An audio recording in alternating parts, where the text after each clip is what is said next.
नमस्कार, स्वागत है आप सभी का सत्ता में। शुरुआत सत्ते पे सत्ता, यानी 7 खबरें, दिलचस्प जानकारियां एक साथ। पहली बड़ी खबर जो आपको हम बताने वाले हैं, आज पहले हम आपको उस अयोध्या की रिपोर्ट दिखाने वाले हैं जिसके बारे में आपने पिछले 24 घंटे में बहुत सारी बातें सुनी होंगी। बताया जा रहा है कि पहली ही बारिश की बूंदों ने अयोध्या को घायल कर दिया है। लेकिन सच क्या है, सब कुछ टीवी 9 की ग्राउंड रिपोर्ट में दिख जाएगा। फिर एक कुंजी स्पीकर के सत्ता वाले कलेश पर खोलेंगे, जिसमें विपक्ष ने अपना कैंडिडेट उतारकर नई सियासी लड़ाई छेड़ दी है। कल लोकसभा चुनाव के बाद संसद में सबसे बड़ी वोटिंग होने वाली है, लेकिन स्पीकर वाला नंबर गेम क्या कहता है यह भी देखेंगे। आज संसद में शपथ ग्रहण का राउंड 2 भी हुआ, जिसमें अखिलेश यादव और राहुल गांधी ने संविधान वाली शपथ ली है, तो असदुद्दीन ओवैसी और छत्रपाल गंगवार की शपथ को लेकर हंगामा हो गया है। आज शपथ के दौरान संसद के अंदर कौन कौन से नारे लगे, किन नारों पर कलेश हुआ, इस पर भी हमने एक वीडियो कुंजी तैयार की है। आज एक बड़ा झटका अरविंद केजरीवाल को लगा है, क्योंकि दिल्ली हाईकोर्ट ने ट्रायल कोर्ट का जमानत वाला फैसला पलट दिया है और केजरीवाल को जमानत नहीं दी। हाईकोर्ट ने यह भी कहा है कि निचली अदालत ने पीएमएलए केस की शर्तों को नजरअंदाज किया। वैसे केजरीवाल को भले ही जमानत ना मिली हो, लेकिन आज बॉम्बे हाईकोर्ट ने पुणे में पोर्श से 2 लोगों को कुचल कर मारने वाले नाबालिग आरोपी को बेल दे दी है। कोर्ट ने नाबालिग को बाल सुधार गृह से रिहा करने का आदेश दिया है और कहा कि अपराध कितना गंभीर हो, आरोपी की उम्र नजरअंदाज नहीं कर सकते। आज सत्ता में हमने अफगानिस्तान के जज्बे की भी एक स्कोर कार्ड तैयार किया है, जिसने आज वर्ल्ड कप सेमीफाइनल में जगह बनाकर ऑस्ट्रेलिया को T20 वर्ल्ड कप से बाहर कर दिया है। इसीलिए आज दुनिया के सबसे दुखी देश की जीत का विश्लेषण करना जरूरी है, क्योंकि इसमें हमारे और आपके लिए बहुत सीख है। और आखिर में सत्ता की एक कुंजी भारत के हथियारों वाली सत्ता पर खोलेंगे, जो एंटी टैंक जैवलिन मिसाइल और उन रोबोटिक डॉग पर आधारित है जो बहुत जल्द सेना को मिलने वाले हैं। सत्ता में अब आपको केन्या की संसद में मचे कोहराम की तस्वीरें दिखाते हैं। ध्यान से देखिए, केन्या की संसद में सैकड़ों की संख्या में प्रदर्शनकारी घुस गए हैं। संसद के अंदर 7 डेज ऑफ रेज, यह था प्रदर्शन का नाम। लेकिन अब यह देखिए जरा, प्रदर्शनकारियों के खिलाफ सुरक्षा बलों की कार्रवाई के बाद माहौल बिगड़ चुका है, वो भी इस कदर कि वहां आगजनी हो रही है, नारेबाजी हो रही है। नौबत यह आ गई है कि सरकार के सारे मंत्री संसद से फरार हो गए हैं। तस्वीरें देखिए अब आप। इन तस्वीरों में कई ऐसी तस्वीरें जो आपको विचलित कर देंगी। कीनिया की संसद में विरोध प्रदर्शन में 10 लोगों की मौत की खबर है। इनिशियल रिपोर्ट्स हैं, आंकड़ा बढ़ भी सकता है। 50 से अधिक घायल हो गए। ये देखिए तस्वीरें जरा, एम्बियंस सब करिएगा। ये तस्वीरें आपके सामने, गोलीबारी हो रही है, आंसू गैस के गोले दागे गए हैं। ये तस्वीरें कीनिया की राजधानी नायरोबी की हैं, जहां संसद बिल्डिंग में प्रदर्शनकारी घुसकर जबरन खाना खाते हुए दिख रहे हैं। ये वो कीनिया है जिसको एक दिन पहले बाइडेन ने नॉन नेटो मेजर अलाई का दर्जा दिया है। नॉन नेटो मेजर अलाई यानी कि गैर नेटो एक सहयोगी देश। दरअसल टैक्स बढ़ाने वाले फाइनेंस बिल के विरोध में कई दिनों से प्रदर्शन चल रहा था। आज बिल को पास कराने के बाद प्रदर्शनकारियों का गुस्सा बढ़ गया। अंजाम इन तस्वीरों में आप देख सकते हैं। तस्वीरें देखिए, इन तस्वीरों के पीछे की क्या वजह है यह भी जल्दी से समझ लेते हैं। कीनिया की सरकार ने ब्रेड पर 16% वैट लगाया है, जबकि मोटर वाहनों पर 2.5%। ब्रेड पर 16%, मोटर वाहनों पर 2.5% वैट लगाने की बात कही गई है। वहां सभी बैंकिंग सेवाओं पर 16% वैट लगाने की बात की है, जिसमें क्रेडिट और डेबिट कार्ड जारी करना, टेलीग्राफिक मनी ट्रांसफर, विदेशी मुद्रा लेन देन और चेक हैंडलिंग शामिल है। यह बदलाव बैंकिंग सेवाओं पर कुल कर को 40% तक बढ़ा देगा। बीमा सेवाओं पर भी 16% वैट लगाया जाएगा। निर्माण और उत्पादन के क्षेत्र में उपयोग किए जाने वाले सामानों पर वैट की छूट समाप्त कर दी गई है। ये देखकर लोगों में नाराजगी है, गुस्सा है, वो सड़कों पर आ गए हैं, क्योंकि जरूरत की सभी चीजों पर वैट बढ़ा दिया गया है। चीजें यानी गुड्स एंड सर्विसेज, जो भी जरूरत की हैं, जो भी रेगुलर यूज में आती हैं, उन सब पर वैट बढ़ा दिया गया। केन्या की आर्थिक वृद्धि कोविड के बाद हुई है, लेकिन ऊंची ब्याज दरों और कमजोर करेंसी ने केन्या के हालात को कठिन बना दिया है। यह है सेनेट के अंदर की तस्वीरें इस वक्त आपके सामने, ये देखिए जरा। ये दोनों तस्वीरें हम आपको स्क्रीन पर दिखाने की कोशिश करेंगे, स्प्लिट कर कर, एक तरफ सेनेट के अंदर और बाहर किस तरीके से हुआ है। मैं सीधे चलूंगा और एक और जानकारी जो आ रही है वो ये है कि बराक ओबामा की हाफ सिस्टर, वो भी प्रदर्शनकारियों में शामिल थी, उनके ऊपर भी टीयर गैस अटैक हुआ है। मनीष झा मेरे सहयोगी मेरे साथ है। मनीष, क्या ये अगला श्रीलंका है?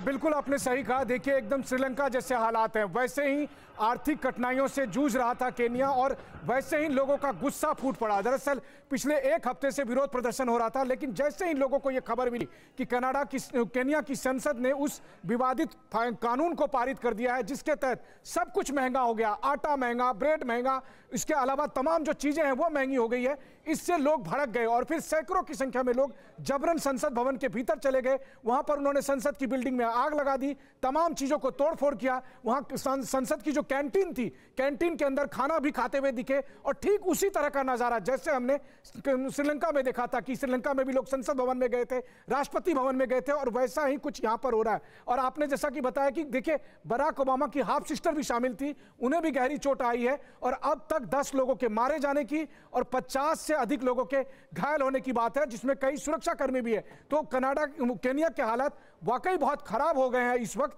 और जो प्रदर्शनकारी है उसको लेकर लगातार तस्वीर आ रही है और बहुत सारी तस्वीरें दिल दहला देने वाली है। और ये सब तब हो रहा है जब बाकायदा जो बाइडेन ने कल ही नॉन नेटो मेजर अलाई का दर्जा दिया है केन्या को। बहुत बहुत शुक्रिया मनीष हमारे साथ जुड़ने के लिए आपका। लेकिन अब बात करते हैं बारिश की बूंदों से घायल होने वाले अयोध्या के इंफ्रास्ट्रक्चर की।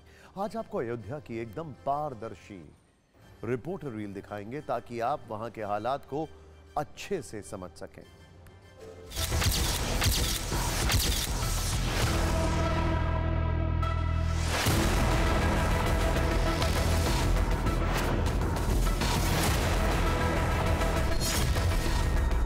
पहली बारिश के साथ ही अयोध्या की पोल खुल गई है। भगवान जाने, राम जाने, प्रभु राम जाने।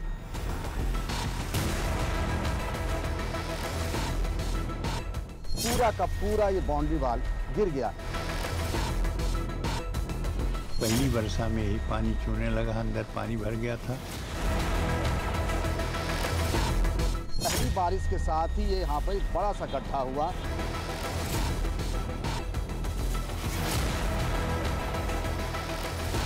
एक घंटे की बारिश का ये हाल है।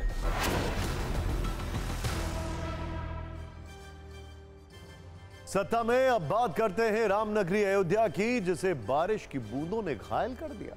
बूंदों ने घायल कर दिया। तस्वीरें ऐसी हैं कि हर फ्रेम में सवालों का सैलाब है, लापरवाही वाले सबूत हैं। बारिश की बूंदों ने चमचमाती सड़कों पर बड़े बड़े गड्ढे कर दिए हैं, रेलवे स्टेशन परिसर की दीवार गिरा दी है। ये सब कुछ उसी अयोध्या में हो रहा है जहां के विकास को एक प्रेरणादायक मॉडल बनाने की बात कही जा रही है। जहां के बाजार, जहां की सड़कें, जहां के चौक चौराहे, गलियां, जहां के कोने कोने को फिर से बनाया गया है, रंग रोगन किया गया है और एक मिसाल के रूप में स्थापित किया गया है। सवाल यह है कि क्या प्री मॉनसून की पहली बारिश में ही अयोध्या का विकास धुल गया है? कुछ ही घंटों की बारिश में रामपथ पर बड़े बड़े गड्ढे कैसे हो गए? करोड़ों रुपए खर्च करने के बाद पहली बारिश में सड़क कैसे धंस गई?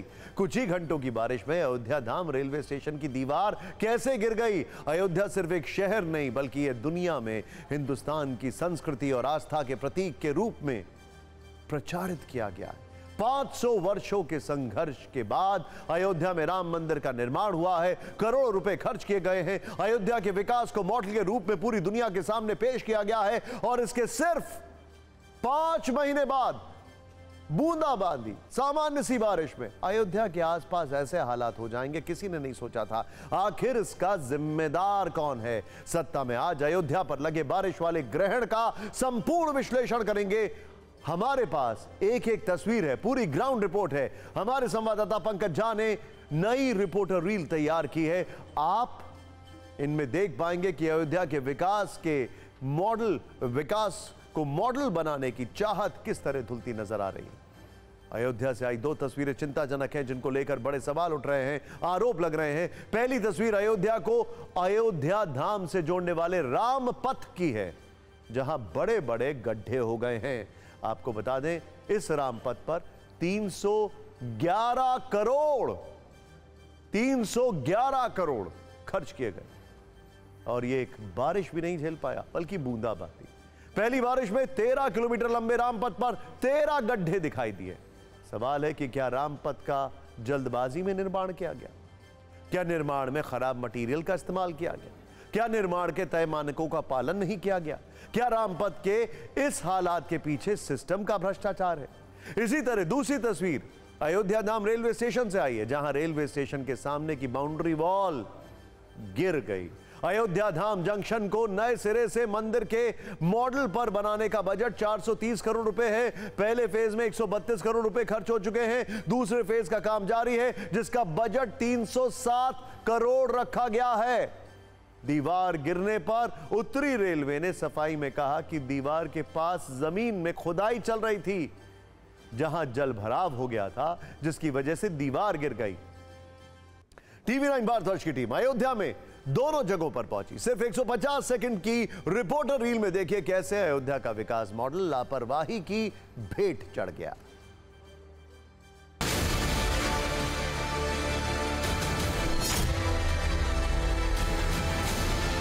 पहली बारिश के साथ ही अयोध्या की पोल खुल गई है। वो अयोध्या जिसके बारे में नव्य, दिव्य और भव्य कहा जा रहा था, सामने है अयोध्या धाम जंक्शन, और ये जिसका खुद प्रधानमंत्री नरेंद्र मोदी ने उद्घाटन किया। राम मंदिर के मॉडल की तर्ज पर इसे बनाया गया है, उतना ही खूबसूरत और सब कुछ है। सच एक ये भी है, लेकिन सच का दूसरा पहलू ये है जिसे अब नीले कलर की प्लास्टिक की दीवार से ढका जा रहा है।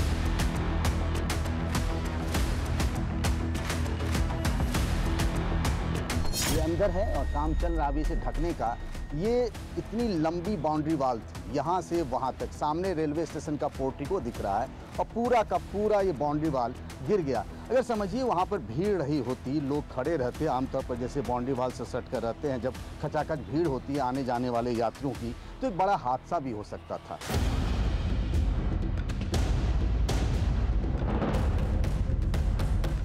अब इसके बारे में नॉर्दर्न रेलवे की तरफ से सफाई भी दी जा रही है कि ये जो बाउंड्री वॉल है, इसके दूसरे साइड में प्राइवेट लैंड है और वहाँ खुदाई का काम हो रहा था, जल भराव हो गया था, उस वजह से ये बाउंड्री वॉल गिर गया है। यानी हमारा अगर बाउंड्री वॉल गिर गई तो इससे हमारा कोई लेना देना नहीं है, इसकी जिम्मेदारी किसी दूसरे की है।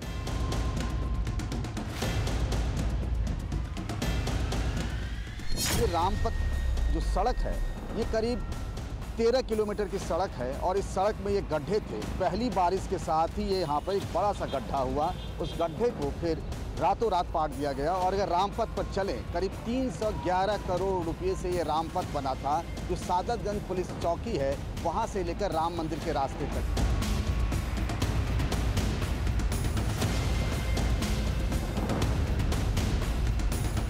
PWD ने एक प्राइवेट कंपनी को ठेका दिया और ये करीब 462 दिनों का ये एक ठेका था, 311 करोड़ का ठेका था। यहाँ से लेकर 12.94 किलोमीटर का रामपथ बनाने का था। राम मंदिर तक ये रास्ता जाता है और पहली बारिश के साथ ही अयोध्या में ये हाल हुआ कि एक दो नहीं, कई सारे गड्ढे हो गए। बारिश और लापरवाही वाली कहानी सिर्फ रामपथ और अयोध्या धाम रेलवे स्टेशन तक सीमित नहीं है, बल्कि अयोध्या में मंदिर के आसपास भी पानी ही पानी है। शनिवार को हुई मूसलाधार बारिश के बाद मुसीबत लगातार बढ़ती जा रही है और जैसे जैसे बारिश होती गई, नगर निगम की पोल खुलती चली गई। रामपथ पर शहादतगंज से अयोध्या तक कई जगह सड़क धंसने की तस्वीरें आप देख सकते हैं। इसके अलावा शहादतगंज, हनुमानगढ़ी और रकाबगंज के बीच भी सड़क धंसने की खबर है। दावा है कि PWD कर्मचारियों ने गिट्टी और मिट्टी भरकर कई जगह पर गड्ढे ढकने की कोशिश की है। एक तरफ विपक्ष काम चलाऊ निर्माण वाले आरोप लगा रहा है, दूसरी ओर राम मंदिर के अंदर छत से पानी टपकने के आरोप को लेकर भी सवाल उठ रहे हैं। राम मंदिर के मुख्य पुजारी सत्येंद्र दास का कहना है कि मंदिर के अंदर पानी टपक रहा है, मंदिर परिसर में इसकी वजह से पानी भी भर गया था। उनका कहना है कि जल निकासी की कोई सुविधा नहीं दी गई है और इस समस्या का जल्द समाधान होना चाहिए। हालांकि राम मंदिर निर्माण समिति के अध्यक्ष नृपेंद्र मिश्रा ने कथित जल रिसाव पर कहा कि मंदिर की पहली मंजिल पर कार्य प्रगति पर है, इसीलिए वहां पानी आ रहा है। आरोप और स्पष्टीकरण दोनों को सुन लीजिए।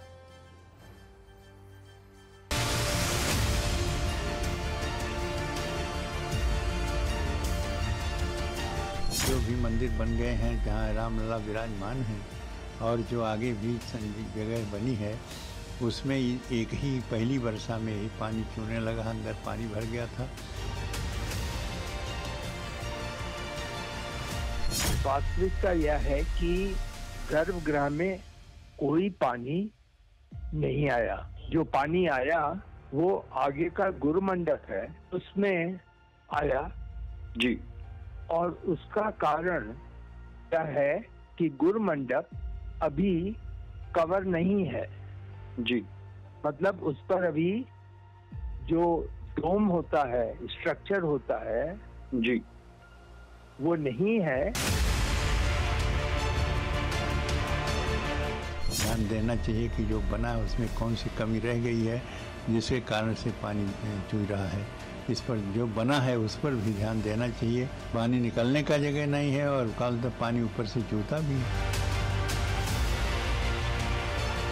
जब शिखर और डोम का स्ट्रक्चर खड़ा हो जाएगा जी, तब गुरु मंडप से पूरा 100% पानी की गिरने की रुकावट हो सकेगी। तो प्रथम तल पे जब पानी आया जो कि ओपन टू स्काई है, वह पानी इन कंडूट से जो नालियां है बिजली की, उनके जरिए भी नीचे टपका। तो ऐसा निर्माण में कोई कमी नहीं है।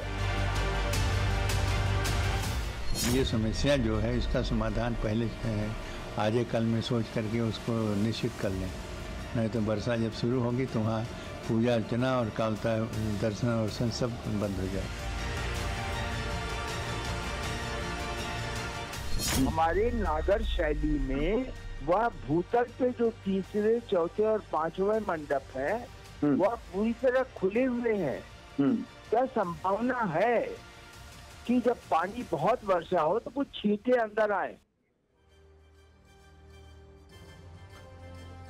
बारिश के बाद अयोध्या के हालात पर यहां के लोगों का क्या कहना है वो भी देखते हैं। एक ही उसमें जो है बरसात में ये देखने को मिल गया कि किस तरीके से जो है काम हुआ है और किस तरह से बैठ रहा है। 1 घंटे की बारिश का ये हाल है। 1 घंटे की बारिश का ये हाल। अगर 24 घंटा बारिश हो जाए मेरे हिसाब से तो पूरी ये रोडें धंसने लगे। रात भर बारिश हुई, उसके बाद जो है सुबह ये अपने आप रोड जो है धसी, बाइक वाला गया तो हल्का सा धस गया। कुछ गाड़ियाँ रुक रही थी, कुछ तो आ जा रही थी, लेकिन वो धीरे धीरे जितनी दूर में घेरा था उतनी दूर में अपने आप धीरे धीरे करके छोड़ करके वो बैठ गया। बैठा तो पूरा एकदम खूब गहरा था गड्ढा। ये रोड मरम्मत कुछ चल रहा था, रोड की मरम्मत ठीक से न करने के कारण एक गाड़ी इसमें गिरी और गाड़ी बुरी तरह क्षतिग्रस्त हो गई है। ये नगर निगम के कार्यों की पोल है, देख लीजिए इसको। अयोध्या मंदिर के अंदर पानी वाले दावों के बीच एक तथ्य यह भी है कि अभी तक मंदिर का पूरा निर्माण नहीं हुआ है। आपको बता दें कि 22 जनवरी को रामलला की प्राण प्रतिष्ठा हुई थी। अभी भी राम मंदिर के निर्माण का कार्य चल रहा है। राम मंदिर को 3 फ्लोर में बनाया जा रहा है। अभी तक राम मंदिर में सिर्फ 1 फ्लोर तैयार हुआ है। मंदिर के अंदर पानी वाले सवालों पर राम मंदिर निर्माण समिति के अध्यक्ष नृपेंद्र मिश्रा ने भी स्पष्ट रूप से कहा है कि गर्भगृह में बारिश का पानी नहीं गया है। लेकिन एक सच यह भी है कि अयोध्या में जिन सड़कों का निर्माण हो चुका है वहां बड़े बड़े गड्ढे देखे गए। आपने खुद देखे। बूंदों से घायल अयोध्या नगरी को देखकर बड़ी संख्या में लोग दुखी हैं। न्यूज मित्रों को सिर्फ 5 महीने में अयोध्या की हालत देखकर आश्चर्य हो रहा है। अब तो यही उम्मीद की जा सकती है कि जिम्मेदारी तय हो और उचित कार्रवाई के साथ इस समस्या का समाधान हो। अयोध्या का विकास अगर सांस्कृतिक राजधानी के रूप में करना है तो उसे पानी के आगे खड़े रहने लायक बनाना होगा। सत्ता में अब हम आपको क्रिकेट की पिच से सियासत की पिच पर ले चलते हैं, जहां आज संसद में एक से बढ़कर एक राजनीतिक स्ट्रोक लगाए गए।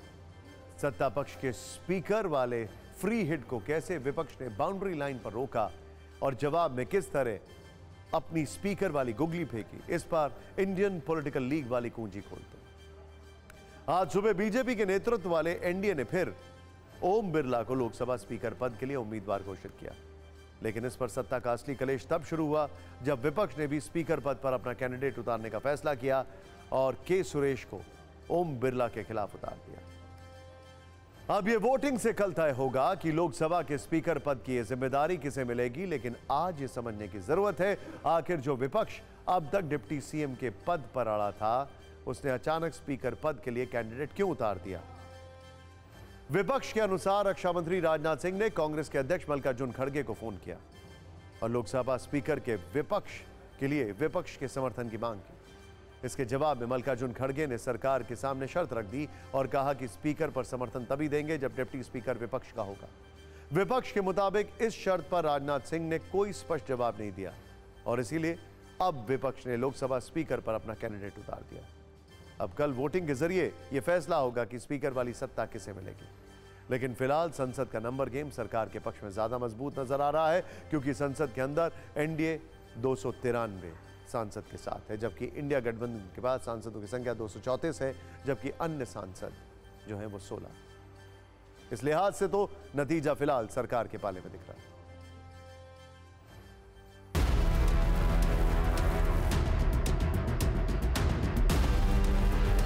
Party leadership asked me to file a nomination for the post of speaker. I filed the nomination. कि डेप्यूटी स्पीकर ऑपोजिशन को मिलना चाहिए। राजनाथ सिंह जी ने कल शाम कहा था कि वो खारगे जी को कॉल रिटर्न करेंगे। अभी तक राजनाथ सिंह जी ने खारगे जी का कॉल रिटर्न नहीं किया है। तो मोदी जी कह रहे हैं कंस्ट्रक्टिव कोऑपरेशन हो और फिर हमारे नेता को इंसल्ट करा जा रहा है। नियत साफ नहीं है। नरेंद्र मोदी जी कोई कंस्ट्रक्टिव कोऑपरेशन नहीं चाहते हैं। खड़गे जी का प्रश्न है, एक सीनियर लीडर हैं, मैं उनका सम्मान करता हूं। कल से लेकर आज तक उनसे 3 बार हमारी बात हुई। अगर प्रधानमंत्री मोदी जी का बुलडोजर वाला एटीट्यूड नहीं बदलता तो हमें भी अपनी तरीके से संघर्ष करना पड़ेगा। प्रधानमंत्री कहते एक चीज़ है, करते कुछ और। कल कहा था सहमति का और आज जो उप अध्यक्ष का पद है वो भी वो देने के लिए तैयार नहीं। एक पुरानी मानसिकता है कि हम डिक्टेट करेंगे टर्म्स को, उस मानसिकता को फिर से दिखाया गया कि नहीं, शर्त है कि पहले लोकसभा का उपाध्यक्ष कौन होगा वो पहले तय करें, फिर अध्यक्ष के लिए समर्थन मिलेगा। तरीके से शर्त लोकतंत्र में नहीं रखी जाती और ख़ास तौर पे जब सदन के अध्यक्ष की आप बात कर रहे हैं, आप उसके सामने शर्त रखेंगे कि एक डिप्टी स्पीकर का पद जब तक डिसाइड नहीं कर लिया जाता तब तक आप सहमति नहीं देंगे। इस तरीके से लोकतंत्र नहीं चलता। एनडीए के घटक दलों का कोई स्पीकर होगा तो उनके लिए ज़्यादा अच्छा होगा, विपक्ष का होगा तो सबके लिए ठीक होगा। हम कोई तोड़फोड़ करने वाले लोग हैं नहीं। लोकसभा स्पीकर का जो चुनाव कल संसद में होने वाला है उस पर भी सत्ता की एक कुंजी खोलते हैं। देश के इतिहास में लोकसभा के स्पीकर पद को लेकर पहला चुनाव 1952 में हुआ था। उस समय कांग्रेस की ओर से पंडित जवाहरलाल नेहरू प्रधानमंत्री थे। प्रधानमंत्री जवाहरलाल नेहरू ने जीवी मावलंकर का नाम स्पीकर पद के लिए उम्मीदवार के तौर पर रखा था। वहीं ए.के. गोपालन ने शंकर शांताराम मोरे का नाम स्पीकर पद के उम्मीदवार के तौर पर प्रस्तावित किया था। हालांकि तब उस चुनाव में जीवी मावलंकर की जीत हुई थी और वो स्पीकर बने थे। देश के इतिहास में दूसरा ऐसा मौका 1976 में आया जब उस समय भी लोकसभा स्पीकर पद के लिए चुनाव हुआ था। तब बलीराम भगत और जगन्नाथ राव के बीच मुकाबला हुआ था जिसमें बलीराम भगत की जीत हुई थी और वो लोकसभा के स्पीकर बन गए थे। तो देखा आपने, ओहो ये लिखिए फिर बच गया होता। समय समाप्त होता है। हमारी रील्स को शेयर करिए। नमस्कार।